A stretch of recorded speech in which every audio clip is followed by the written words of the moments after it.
I'll never forget the first day of production, and we were all there, and Susan was there because she wrote some episodes in the first season.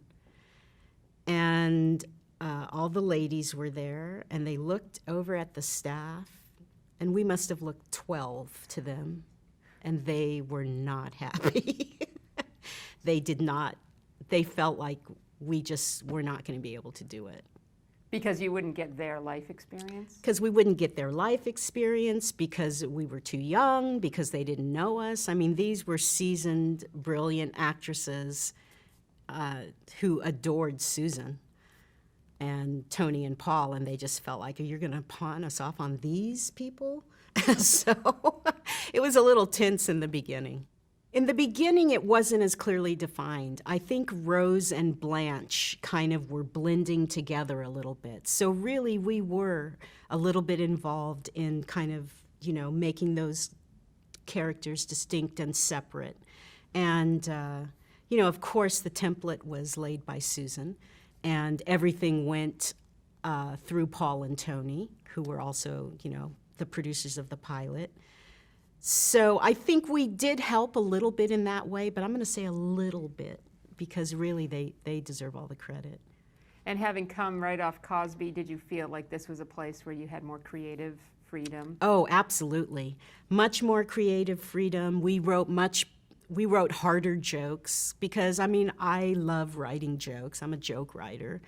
I love character humor as well.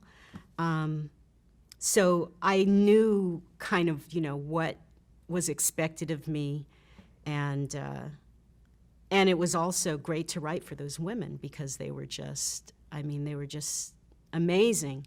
And knowing how to, when not to write, when to let be, lift her eyebrow or let a gesture work, It was a much more subtle physicality, but it was still, there was a lot of physical humor, They used every part of their body, in their humor. And it was great working with Estelle, who was hilarious. Everybody was really, all those actresses, except for Betty, who was really more of a television personality and then became an actress. And, she was really playing against what she had done at MTM, where she was really snarky and everything. But the other ladies all came from the theater.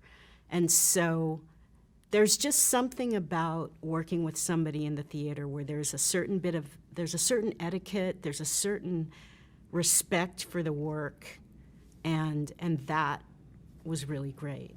The way that the pilot was written, you always had to service everybody. Of course, Estelle, she was, come in, do the story or the hard joke, With Bea, you knew, she doesn't like monologues. She's much better with the one-liners. And Rue, of course, the little sexy hottie. We really got away with a lot of stuff on that show. That's where censorship came in a lot. There was somebody on the set all the time because Susan really likes to push the envelope. So I think censors were on all her shows. And so we would always, we'd load up the script because here's the psychology, right? You put in 7 things are over the line, but you only really want 3, So it looks like you're giving up stuff and you just pick your battle, So that's how we would approach it. I remember one where Blanche was telling a story. I can't believe this got in.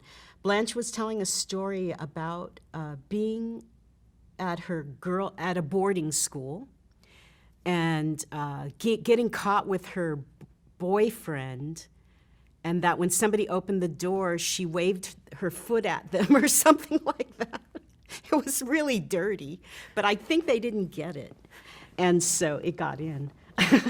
The thing about Whit Thomas Harris, the thing about the Gary Marshall Company, and those were the places where I grew up as a writer, was that there was a real delineation of what everybody did. There was a hierarchy, and Paul and Tony were in charge. That was it.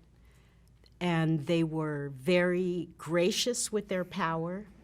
So the ladies, I think, always felt heard, because if they did have a problem, we really listened, and we really respected what they had to say because of what they brought to the table. they were pretty happy for the most part, I think.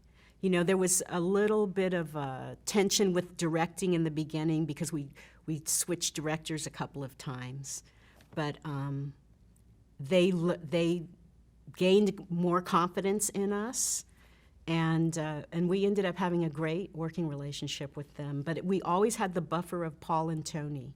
Like you never went to an actress and told her anything, or that just was not done.